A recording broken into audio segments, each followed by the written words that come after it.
We're into the cold season now. It's time to hunt, fish, ride buggies, whatever. It's gonna be cold outside and you're gonna start using these. If you're not using them, your kid or your wife's gonna be using them. These things say that they're good for up to 18 hours. And I've found that that's probably not true. 8, 10 maybe, where they're really hot. If you read the fine print on the back, it says that they're air activated. You probably can't see it, but it says, you know, do not open outer package until ready to use. Remove the warmer from the outer package. Shake to activate. Heats up in 15 to 30 minutes. If the heat decreases, expose warmer to the air and shake. Well, a lot of times you might only be in a tree for an hour or two, and so you're not getting the full use out of that. If you let it in your pack, let it in your coat, whatever, when you're done sled riding, you're just wasting it.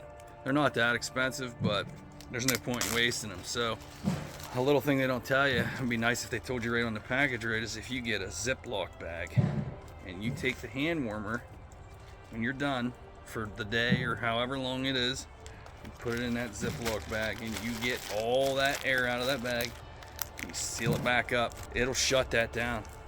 It'll quit making heat. And then the next time you go to use it, all you gotta do is open the bag and you're in it again. I always go for the big ones.